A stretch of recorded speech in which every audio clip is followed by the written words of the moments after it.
What's up, everybody? Welcome to the video. Chris Pinell here. We're breaking down week 11 of the NFL season for DraftKings and FanDuel. The season is absolutely flying by, over halfway at this point.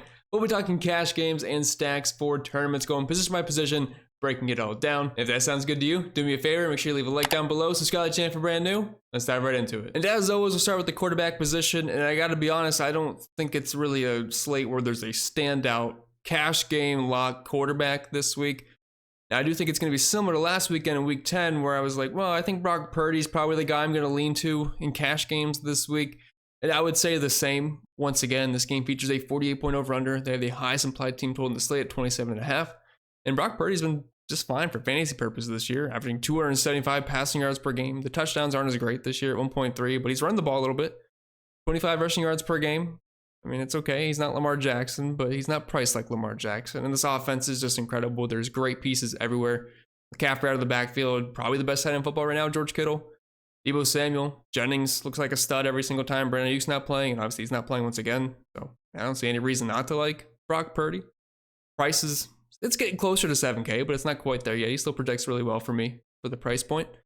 If you're not rolling Brock Purdy, I'll be honest, you can make a case for almost any of these guys. I would say, if I can't have the money for Lamar Jackson, which I think there's kind of 3 running backs everyone's going to play in cash this week. So if I am playing those 3 running backs, I don't think you can afford Lamar Jackson in cash build. So I'm going to assume you're spending down. And if you're spending down, I would say Bo Nix or Jameis Winston. Winston's not going to really offer you any rushing upside. Bo Nix will. He's averaging 3 points on the ground per game this year just on rushing yards. And the fact that he could get a rushing touchdown and a plus matchup versus Atlanta at home. Not bad at $6,200. And then Jameis Winston, gunslinger, good matchup versus New Orleans. I mean, technically, I guess it's a revenge game because he used to play for the Saints, but I don't really think he's going to view it as a revenge game or anything. But he's cheap, and those are really like the 3 guys I guess I would consider in cash games. And if we head over to the team page here just to look at some tournament stacks, and if you guys ever do an access to this or really anything I show you here, I just show you guys a little bit of a glimpse, but there's the entire NFL model available on the Patreon. You can find the link down below in the description or the pinned comment, including the optimizer, ownership projections, cheat sheets, going over cash games, tournaments, and whatever else happens to be on there, but I find it useful each and every single weekend. But let's look at this from a tournament perspective. So we already talked about the 49ers, but they're going to project the best across the board. They're the highest owned team. Brock Purdy should have ownership. Christian McCaffrey will for sure. George Kittle, I'm not projecting for too much ownership, but Jennings, Deebo Samuel will definitely be up there. I think Jennings is one of the better cash game wide receivers on the slate currently. And it's just the high implied team total. Like, there's nothing not to like about the 49ers. Project amazing across the board. Then we have this Baltimore and Pittsburgh game. And while it does have a pretty high over-under, I don't think the ownership is going to be anything too insane in this game. I think some people will play Lamar Jackson, of course, because he's Lamar Jackson. He's really good at football. But outside of that, I think George Pickens is $7,000. Derrick Henry not in the best spot in the world versus that Pittsburgh defense. I don't think a lot of people are going to get the Zay Flowers.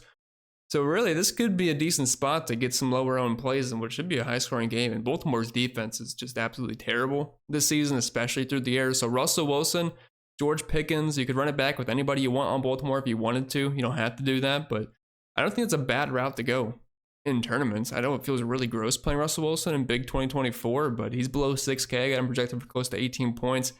And George Pickens, I mean, the guy is extremely talented and he's a perfect fit with Russell Wilson, so I don't mind these stacks in this game at all. I don't think the ownership is going to be too crazy, especially on the Pittsburgh side of things. They're currently projecting for some pretty low ownership across the board. Then we have this KC and Buffalo game, which should be pretty good. I'm excited to watch this one. 2-point spread, 46-point over-under.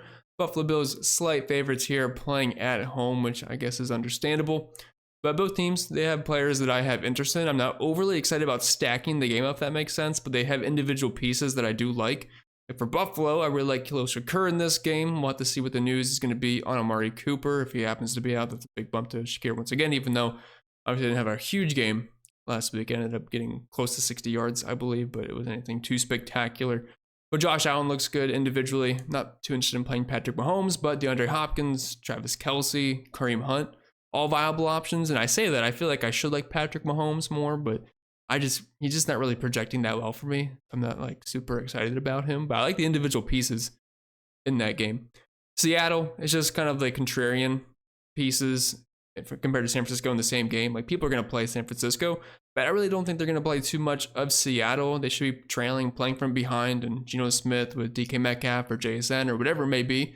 And you could still run that back with some of the 49ers pieces. That's perfectly fine. Just get you lower ownership and access to that game still. The New York Jets are a team that, oh man, extremely underwhelming this season. And I played some lineups with jet stacks last week, and that obviously did not go well. Breece Hall didn't do great. And then Devontae Adams, Garrett Wilson, Aaron Rodgers all just were complete trash. So I don't think the ownership's going to get too crazy on them just based off of recency bias. But the Colts defense is not something I really fear too much, and they're pretty cheap. And if you're playing Aaron Rodgers, very easy to double stack with Garrett Wilson. And Devontae Adams, I know he's dealing with the wrist issue, but he's going to be good to go. So I think the Jets are in a pretty good spot for a bounce back, at least. Let's hope so. Still a 24.5 implied team total, which is still pretty healthy on this slate. I mean, it's better than the Buffalo Bills. It's better than the Kansas City Chiefs, Seattle Seahawks. So I think it's actually, yeah, it's the third best of all these teams we're talking about. So I'm not going to ignore the Jets just because they sucked last week on the road in Arizona. And then we had this Cleveland in New Orleans game. And I know that sounds really dirty, but this is actually a game that will be targeted this week. And it's something I have interest in. So 1 point spread. So basically a pick 'em here. 44 point over under on the road in New Orleans. And outside of Alvin Kamara, I mean, all these guys are pretty free. We have Jameis Winston with Cedric Tillman, Elijah Moore, Jerry Jeudy, David Njoku. Like, these are not expensive pieces whatsoever. And on the New Orleans side of things, I'm not playing any Derek Carr, but you could play MVS hoping for more home runs. He's obviously not going to be a consistent player, but there's just so many dead bodies in that offense. The ball's got to go somewhere, and it'll kind of perceive the Browns as a good defense, but versus wide receivers this year, at least good defense from previous seasons, definitely the whole team has been on a big skid this year, but they've actually not been that good versus wide receivers this season. So you could look at a guy like MVS. If you're stacking the Browns, say the Saints are trailing, just try to get some chunk plays or homers. I mean, MVS is your guy for that. Alvin Kamara is going to be an extremely chalky running back this week. Should be the highest running back on FanDuel, top 3 over on DraftKings. But if you're playing a Brown stack, I mean, you can easily afford Alvin Kamara in your lineup. So this is a game that looks kind of ugly on paper, but honestly, the fantasy plays in this game, because of the price points, do make some sense. All right, let's put our lineup here. And quick disclaimer, as I always say, the purpose of this is not for me to give you guys a lineup to play in all of our contests. We're all holding hands. I'm not saying I'm going to play it or not. I am just simply building a lineup using the players we talked about, seeing if it fits on the fly. I would highly recommend taking more time to build your lineups, but you can apply a similar process as I do in your single entry type contest. So we got to grab a quarterback here. Like I said, I think some of these more expensive running backs are the way to go this week, because the cheap running backs, they just don't exist this weekend, at least for me. If you can find one you like, by all means go for it, but I'm not loving it this weekend, so I'm probably going to go cheap at quarterback. And I feel like I play Brock Purdy almost every week on here. At least I think I did last weekend. So let's switch it up a little bit. I'm a Browns fan. It's unfortunate, but let's just be a homer and play Jameis Winston here. Fun player. Obviously can go south in a hurry, but that's why this is a tournament contest. So we'll roll with Winston and we'll move on to running back. It's a bit of a smaller pool for me this weekend, and I am going to try to spend up as much as possible because these cheap options just really aren't it. The cheapest one I have here is $6,500 for David Montgomery. Not seeing any 5K guys that I really like, but I think we can spend down a wide receiver a little bit, so it's perfectly fine. But I do think the big 3 this weekend are going to be Christian McCaffrey. We saw him play a good chunk of snaps last week. He was highly involved in the offense. I don't think there should be any concerns there, especially with a week under his belt. He has $10,000 on FanDuel. That's tough to get to, but on DraftKings, especially when it's PPR scoring, $83, kind of a piece of cake to throw in. Alvin Kamara is basically Christian McCaffrey, just on a worse offense, unfortunately, so the touchdown upside's a little bit lower, but $100 cheaper. Like, I feel like they're going to be they project similar for me. Their ownership projections are pretty similar. But over on FanDuel, where he's almost $2,000 cheaper, Alvin Kamara is the chalk over on FanDuel, much easier to get to. And then RB3, Devon Chan here at $7,200, a little bit more expensive on FanDuel, but on DraftKings, it's just hard not to get to a Chan there. Just so involved in that offense, whether it be through the air or on the ground, just a super high floor. And basically, that's all these guys have the same profile. I mean, they're used on the ground or through the air, so the floor and the ceiling is just unmatched by most players. So those are your 3 chalk cash running backs currently. Then everybody else here will be for tournaments. So Kyren Williams, I mean, with so much ownership going to CMC and Alvin Kamara, it's going to be kind of hard to get the Kyren Williams, but he's a fine pivot. Just an ugly game versus the New England Patriots. 4.5 point favorites here on the road, but they haven't been that great versus running backs this year. They're currently 25th.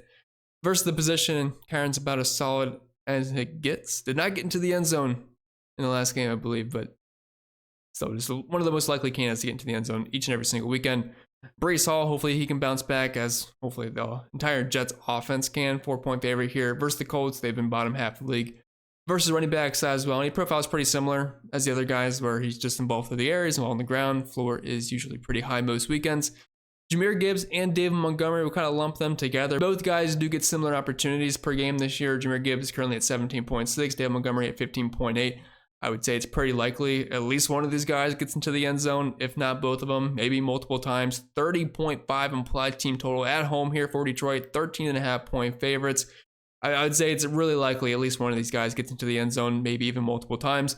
With them being such big favorites, this could be more of a David Montgomery game. Through the tackles, just trying to kill clock and to get around the goal line. Obviously, David Montgomery can make his mark there. Not really involved in the passing game. That's more Jahmyr Gibbs, bread and butter. But with them, like I said, being such big favorites, this could be just a game where they're on cruise control. David Montgomery, I don't think the ownership's going to be too high in tournaments, but pretty cheap, and I don't think he makes for a bad play over there as a pivot off some of the chalkier options. And then Kareem Hunt, obviously the Chiefs. They have Kareem Hunt. And then we have Kareem Hunt, no Isaiah Pacheco once again, although his return is looming very, very soon. And then we have Kareem Hunt, no Isaiah Pacheco once again this week, but he will be returning very soon. So this might be the last weekend we can play Kareem Hunt here. But he's pretty cheap, below 7K. And you know he's on the road in Buffalo, but I mean, they've been really bad versus running backs this year, currently on the second most points per game, over 30 fantasy points. And Kareem Hunt's still averaging 24 opportunities per game this year. So I know last week wasn't that great. Hoping it's a bit of a bounce back here in such a good matchup, but he's below 7K, giving me all the volume I can handle. I know he had close to 20 points last week, and I just meant not a great game on the ground. I think he only had like 30 yards, but obviously the involvement through the air should make you feel even better because he has that PPR upside as well. Okay, back to the build here. We have running backs. I honestly think I can play whoever I want at running back because you can punt tight end this week. That is 100% fine. I think there's actually a $2,500 option that is viable this week. My favorite defense for the price point, they're like the cheapest defense on the slate. So I think I can play whatever I want. And if that's going to be the case, I want to play CMC and I want to play Alvin Kamara. I'm not going with the 49ers passing attack. And if I think they're going to score a bunch of points, I need to get access to that team somehow. CMC does that for me. And then Alvin Kamara makes sense for this build anyway, because if I'm stacking the Browns up, he would make sense as a run back option. And then wide receivers, let's try to keep this as simple as possible. As I always say, if we are rostering a pocket passer in a tournament, you got to get some pass catchers with them because that's how they score points through their pass catchers. So this could be a pass catching running back, could be a receiver, could also be a tight end, but we're specifically talking wide receivers here. So if I have Brock Purdy, I'm looking at directly at Deebo Samuel and Jennings first off. Then obviously we can fill it in around him because you can't correlate your entire lineup. I'm playing Aaron Rodgers. How is Aaron Rodgers going to score points without Garrett Wilson or Devontae Adams scoring points? Maybe Breece Hall catches 2 touchdowns. I mean, you could throw him in instead of both the receivers, but I think it's most likely as Devontae Adams and Garrett Wilson. If I'm playing Russell Wilson, how is Wilson scoring points? It's through George Pickens. Hopefully that makes sense. That's the simplest way I can put it. But if we're looking at cash games this weekend, I think you should probably spend down, at least from the mid-range down from the wide receiver position. I don't really see a necessary reason to spend it for Devontae Adams in cash or Justin Jefferson this weekend. Khalil Shakur, probably the highest up I'd want to go. I mean, you could make an argument for Deebo Samuel, but I personally like Jennings more. So Khalil Shakur, just with some bodies down. There's not going to be Dalton Kincaid this week. There's no Keon Coleman. We will see with Amari Cooper, but either way, that's a lot of bodies down. So I think Shakir makes plenty of sense here at $6,300. Then outside of that, I think it's really just kind of wide open. I would say my next favorite is probably Jennings from the 49ers at $5,300. I mean, when there's no Brandon Ayuk, I mean, even with CMC back last week, Deebo Samuel was playing, George Kittle was playing, he's still heavily involved in that offense. So $5,300, like, yeah, I'll play Jennings once again. I have no problem with that whatsoever. Jacoby Myers, DeAndre Hopkins, Sutton, Tillman, all fine options. I don't think I'd play MVS in cash games, but he's viable in tournaments. Obviously, he's got a super high ADOT of 22 this year, 23% market share of the team's air yards. If you are punting this weekend, Boutte is going to get some ownership. Boutte, I'm assuming it's Boutte. I don't really know. Pardon me for not watching many New England Patriots games these days. Obviously, a pretty ugly looking game, ugly implied team 12, 19.5, but he's gotten 6 targets the previous 3 weeks, 25% market share of the team's air yards, and also a 16.4 ADOT. Almost like the New Orleans version, or I should say the New England's version of MVS. I mean, we're just looking at the numbers a little bit, so I don't hate it. It's a good matchup versus the Rams, and we are spending up for all the running backs this week. It's just one of those ways that makes it possible to do so. Okay, back to the build here. We have Jameis Winston, so I think it's kind of obvious the receivers we should be looking at. It could be any trio of Jerry Jeudy, Elijah Moore, Cedric Tillman, but Tillman I think should be the number one guy here. Him and Jameis have nice little upside too there with some big play threat. We saw that versus Baltimore, a plus matchup. And while the whole team kind of sucked versus the Chargers, off the bye week, plus matchup again versus the Saints, we'll fire up Cedric Tillman. I don't think I'm going to force MVS in here, but we do need another wide receiver, but I honestly don't really have a specific one in mind. Currently, it could be any of these mid-range guys, so let's move on to tight end really quick, and then we'll fill the rest of our roster out to see what kind of salary range we should be in. And the usual suspects up top at tight end, Travis Kelce, George Kittle, Brock Bowers. I mean, these guys are just studs. George Kittle has been absolutely incredible this year, but it's so much easier to play him on DraftKings compared to FanDuel. He's $8,000 on FanDuel. I mean, I know he's amazing. He's been great this year. I would say he's the best tight end. He's scoring touchdowns unlike any other. I don't think anyone's else close to nearly a touchdown per game at tight end position this year. Man, that's a tough price to pay. Unless you can find enough value on FanDuel to do it, but he's a much better DraftKings play personally. And then we have the mid-range here with Hunter Henry and Jonnu Smith, just extremely boring plays. Also Dawson Knox with no Dalton Kincaid. I was hoping he's going to be a little bit cheaper, but $3,500, we're not even really getting much of a discount. But he will be the tight end one. But Henry, I mean, he has just under 20% target share this season's tight end position, which, I mean, that's fine. You're below 4K, whatever. He's not horrible. Jonnu Smith, he's been getting used more lately. Just under 5 targets per game, 17% target share, also running around 63% of the time. So, I mean, it's not bad. It's not great, but he's getting you 40 yards per game. You can't really expect him to score a touchdown, but it's a good spot versus the Raiders at home. And then Davis Allen, $2,500. This is one of those guys that's going to let me play whatever running back I want on this slate because he is pretty much the new tight end one for the Los Angeles Rams. Kobe Parkinson played less than 20% of the snaps in the last game versus the Miami Dolphins, so I would say he pretty much lost his job. Davis Allen played around 80% of the snaps. Hunter Long was second. So if we're going to get Davis Allen as the tight end one, he had 5+ targets in the last game. I mean, we'll see how much he gets this time, but he's capable of being a pass catcher. I mean, $2,500, all I ask for a warm body that's actually getting snaps and running routes, and Davis Allen checks those boxes. So just for some funsies here, let's throw in Davis Allen at the tight end position just to see what kind of lineup we can build with him. So he's only $2,500. And like I said, a defense, one of my favorite ones is near dirt cheap. They're not the absolute cheapest, but they're the second one. We had the Titans, the Vikings on the road. We had the Vikings on the road versus the Jaguars, and I know I like the Vikings stack, but at the same time, I did play the Jaguars defense in certain lineups because of how cheap they were. Ends up working out pretty well, so I don't think it's an amazing play, but they are $2,300, and they're my best value defense on the slate, and I'm assuming they're going to be chalky because of that, so just whatever. But this allows us to play whatever the heck we want.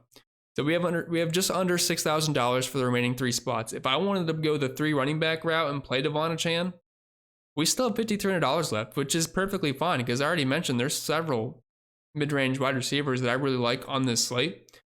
So we could look at guys like DeAndre Hopkins, Jacoby Myers. They're all fine. Now, if I go that route, I can't exactly get all of them in there. We're in the $5,000 range. But that still doesn't put us in an absolutely horrible spot to where we can't play anybody. If you wanted to go the stars and scrub route, we could play the cheap Patriots wide receiver here at $3,500. Then we'd have $7,200, and we can really have some fun here at the wide receiver position. I believe Garrett Wilson.